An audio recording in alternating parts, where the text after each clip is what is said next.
The Sphinx knows mystery. The Sphinx is the most famous and greatest sculpture in all ages.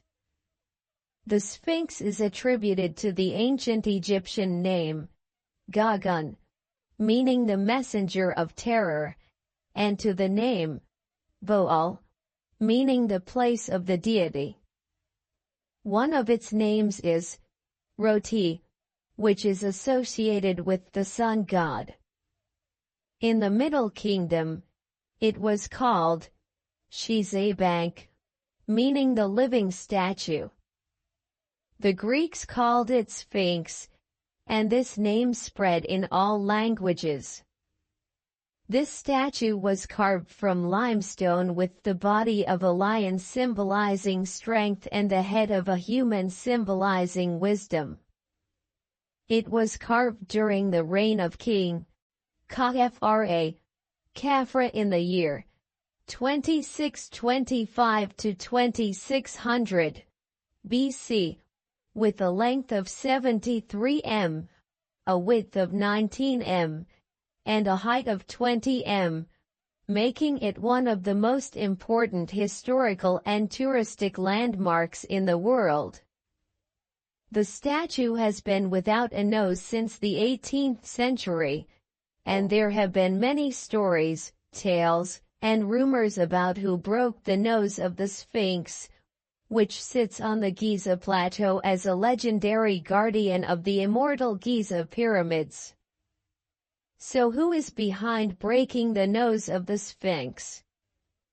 Given the great moral value of this historical monument, some have tried to pin this accusation on the armies of Britain and Germany, where the Battle of El Alamein took place between them on Egyptian territory during World War II. But this rumor has been refuted because the statue has been without a nose since 1886 AD and because the battle took place in the city of El Alamein in the far northwest of Egypt. The second rumor, which was almost certain, says that the nose of the Sphinx was destroyed by artillery during the French campaign in Egypt in 1798, led by Napoleon Bonaparte, in order to break the noses of the Egyptians who had revolted against the French. However, what refutes this story are the drawings of the Danish explorer Frederick Louis Norden, published in his book A Journey to Egypt and Nubia in 1737, in which the statue appeared without a nose, i.e. 61 years before the campaign. There is a story about the erosion factors that caused the nose of the statue to fall because it was the weakest point in the statue, but the Egyptologist Bassam el-Shama confirmed that the nose was broken by an agent because the upper part has a large hole and the other side has a small hole, which led to it falling easily. The biggest evidence of this is that the body of the statue has parallel lines to each other to withstand the winds over the years.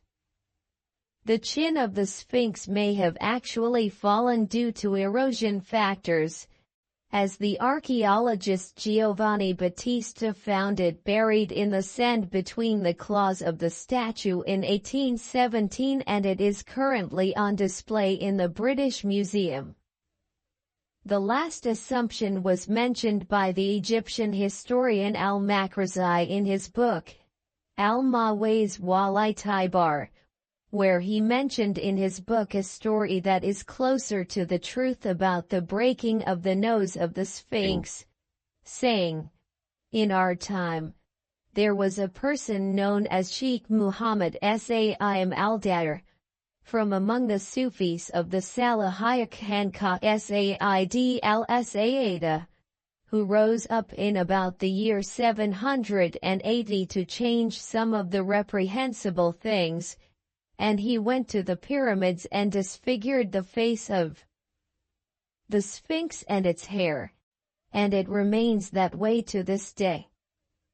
It seems that this Saim al-Dar was furious with some people for offering sacrifices to the statue to increase their crops, and when the ruler learned what the aforementioned sheikh had done, he arrested him, cut him into pieces, and ordered him to be buried next to the Sphinx. The strange thing is that after the Sphinx's nose was broken, the sand began to creep over the area until it covered a large area of Giza that the Nile River used to reach.